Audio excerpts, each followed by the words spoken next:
Hello everyone, what's up? It's me again, JunkMaster3, and I am finally back with another video. And this video is going to be one hell of an update video because there's been maybe like 30. Now I'm just taking a guess, there might not be 30 movies, but at least it's 20 movies at least that I need to show you in this update video. And this might be a little bit take a little longer time because I have very few like places to place the movies left. So that's how it is. And let's begin right away. First up, we have a movie which actually was sent to me from one of the actresses in this movie, and she was also the writer and also did some of the effects in this movie, which is really amazing for a low budget film. And the movie is Saryad, also known in English as Wounded, I believe. And I actually did watch this yesterday. I am not going to reveal my thoughts about it because I was thinking about making a short review of this film. So yeah, Saryad, also known as Wounded. It's also signed by Sarah herself right there. I'm just not gonna try to pronounce your name because I'm probably going to butcher it. So yeah, let's continue. Next movie I picked up was a movie by Brian Usna, I believe. Yes, and it has Arnold Vosloo in it. I think Arnold Vosloo is probably most known for playing Imhotep in the Mummy films, or the two first Mummy films. But yeah, this is the movie Progeny, some sort of creature feature type film, and I really enjoy Brian Usna's other work, especially The Dentist. I know for sure that's not a creature feature, but I do enjoy Stuart Gordon's other work, and I know for sure that Stuart Gordon and Brian Usna has made some collaborations when it's been a really great film, and especially Reanimator. So yeah, Progeny. Now let's see here what to put. I think I'm gonna put it right there. And then we have a movie with none other than Charles Bronson, and this is the movie called Assassination. Probably some awesome low budget, not low budget, but it's probably some awesome action flick or schlocky action flick from the 80s. And yeah, Charles Bronson in the 80s seems to be one of those, like, you gotta love it just because it's so over the top and comedic at parts. So yeah, Assassination. And then a movie I actually did watch maybe like 1 week ago or something. And this movie apparently flopped at the box office, and I do not really understand why, because I think mainly two of these actors in this movie are really phenomenal. And the actors that I'm talking about is William Peterson and Willem Dafoe, and especially Willem Dafoe. And this is the movie called To Live and Die in LA. Now this was directed by William Friedkin, who is probably will always be most famous for The Exorcist. So yeah, To Live and Die in LA. I really enjoy that film. And then we have a movie. Now I'm not too sure if I might have showed you any of the upcoming 3 or 4 movies in some of my previous update videos, but this is how I roll right now. Next one is The Nesting, some low budget type film from the early 80s, I believe. And then I picked up The Nest. This is a Dutch release, I believe. So yeah, I know for sure this has gotten a Blu-ray release, but like I think I've been talking about that before, that I can't watch Blu-ray movies because I always get a headache because the picture quality is too sharp. I mean, that sounds really stupid, but yeah, that's how it is in my case. So yeah, The Nest. Really looking forward to see that one. Seems to be some really awesome creature feature film from the late 80s. And the next film is a movie which I do not believe. I think this is the only official release on DVD, and I think as well that this is out of print and very hard to come across, because I did look it up on some sites like Amazon and eBay, and it went for maybe like 30 or 34 bucks or something. But yeah, this is the movie called Cardiac Arrest. I really love this cover art, but from what I've heard, this is more like a thriller type film than a straightforward horror movie. So yeah, Cardiac Arrest. But I really love this cover art though, Cardiac Arrest. So yeah.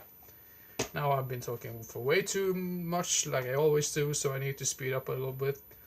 The next one is I actually thought this was a I actually thought this was a trauma film, but apparently it's not. But it is. Believe this is a low budget film, and this is from the early. Now let's see here, early 80s maybe, and the movie is called The Bloodsuckers from Outer Space. Just look at that cover art. Just look at the back. Looks like some sort of comic book type thing. Yeah, looks hilarious. And the next one is a movie called Glory. Apparently this was nominated for, was it like 1 or 2 Oscars? I'm not too sure, but yeah, if you know anything else or more information about these movies that I say something wrong about, any of these movies, just comment down below, and I would be really glad to hear if I say something wrong about the movies. So yeah, Glory. Now let's see here how we'll make this without ruining anything. Let's do it like this. The next movie is a post-apocalyptic type film called Land of Doom. Now this is an Italian release, I believe. Castellano, yeah, probably Italian or Spanish. I'm not too sure, but I think it is an Italian release of this. Now I have to admit right away that I did pick up this one just because of the cover art and because I know that it was like a post-apocalyptic movie, and I'm really weak for those type of movies or that genre in general. So yeah, Land of Doom. Let's see where to put that. Put it right there. And then a movie which I totally forgot to show you in my previous update video. I completely forgot that I actually bought this, and this is another Italian release. Maybe, yeah, I think it's an Italian release, but it has English subtitles, so yeah. And the movie is called Incubus. I don't really like this cover art, but yeah, like you can see here, you can barely see that it says Incubus. This is from the 80s, early 80s, not to be confused with the Tara Reid movie called Incubus as well, which was released in 2005 or 6, I believe. But yeah, I know for sure that this has another release, released by Scorpion, but unfortunately I wasn't able to get that because I think that movie, or that edition of the movie, is long gone and out of print. So yeah, but I'm still glad to finally find this movie. So yeah, Incubus from the early 80s. And then the next one is a box set of like a short like episode series or whatever that I watched quite a lot as a kid. I'm not too sure if I watched these on VHS or if it was on TV somewhere or something, but I'm not too sure. But yeah, it is the Adventures of Tintin. I'm not too sure how to pronounce Tintin in English because I've always pronounced it in Swedish. So yeah. And the next one is another like child-related film. This is not a Disney film. This is a movie which came out in '95, and I grew up watching this, and I have not seen it since I was young. So this is going to be awesome to finally check out once again. And apparently it is based on true events, and the movie is Balto. I know for sure I think this movie got maybe 1 or 2 sequels, but I was never interested to watch those 2 movies because this one, according to me when I was younger, this was a masterpiece. But I mean, I haven't seen it since, so I might not like it as much as I did back in the day. But yeah, Balto. And then, oh my god, I've been talking for 8 minutes. The next one is a movie which I did mention in one of my previous update videos. I'm not too sure which one it was, but maybe not update video. I think I mentioned this one in my top 10 or 15 like serial killer movies or like based on true events type top list or whatever. And this is the movie called The Town That Dreaded Sundown. I had this before in a German release, and I do not really enjoy the German releases that much because often they really have stupid like translation, like they translate the title into their own language. Now this is actually translated into Swedish, but it's just something about the German releases. I'm not too big fan of them. So, but yeah, this one is a little bit underrated, this movie, to be honest, and I know for sure that they made us remake a couple of years ago, but I'm not too sure if I'm gonna watch that or not. But yeah, this is the original, The Town That Dreaded Sundown, apparently based on true events as well. Not too sure if that's true or not, but yeah, it's creepy at parts for sure. And then this is a double dip. I already had this movie, but this was like a region 1 release. It sounds weird outside.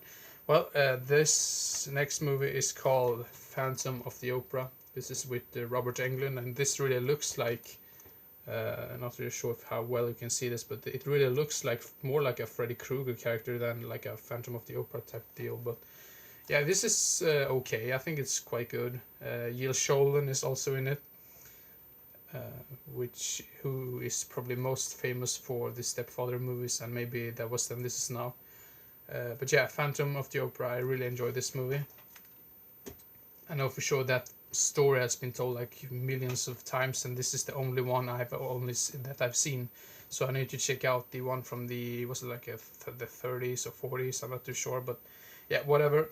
The next one is another double dip, which I already had before, but that was the Code Red release, and this is 88 Films release, Sweet 16 slasher from the early 80s.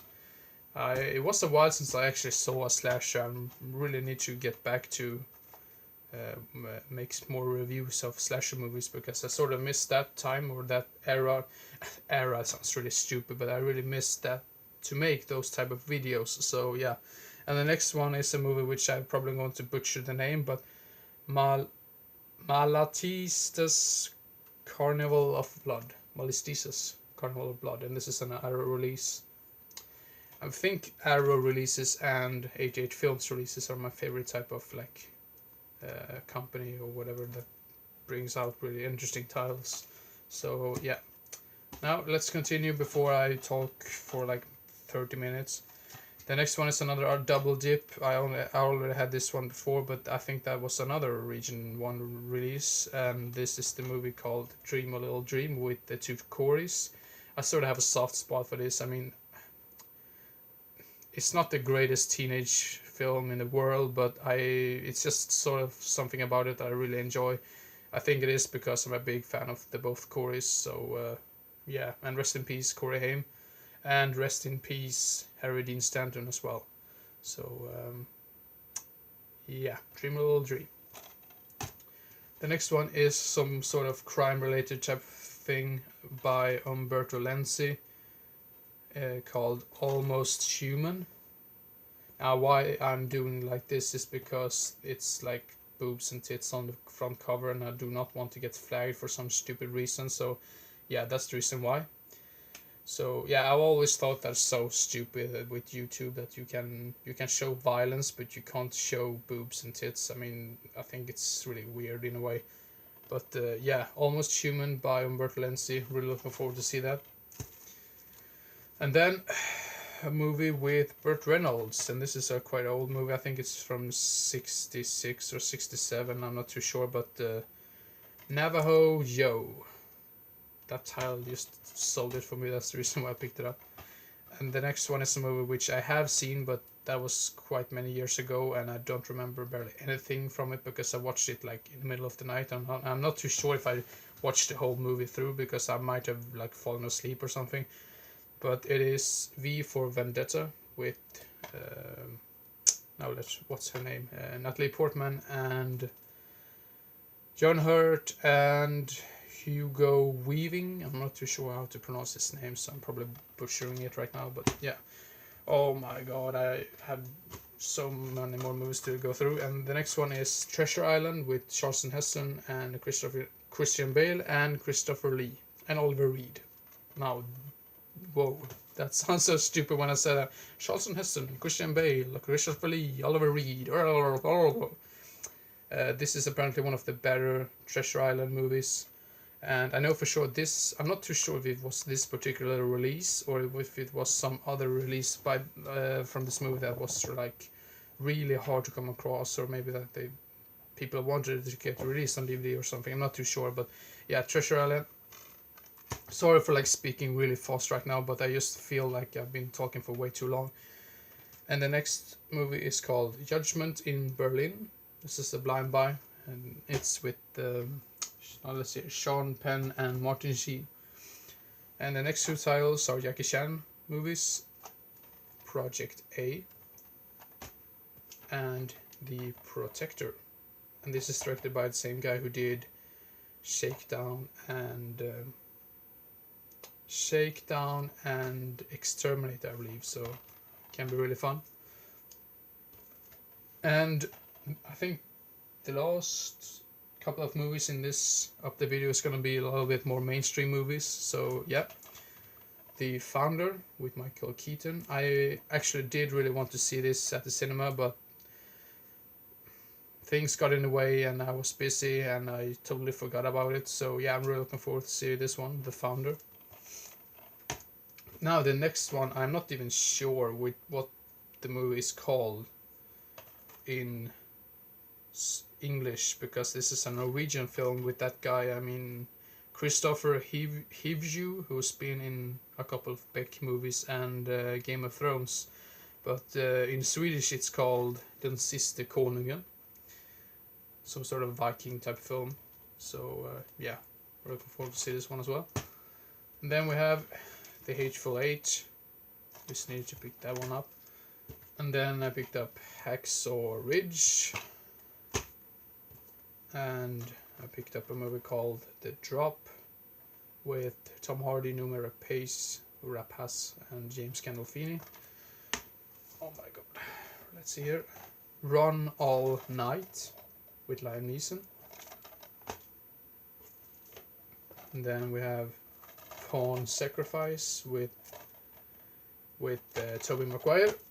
And the last movie for this update is a movie called The Walk with, let's see, what's his name? Joseph Gordon-Levitt. Now, this is like the longest update video I've had for quite some time right now, so I just feel the need to just end this video right away. So, hope you enjoyed and really hope you didn't get bored. And I hope to see you again as soon as possible, so see you next time. Bye bye.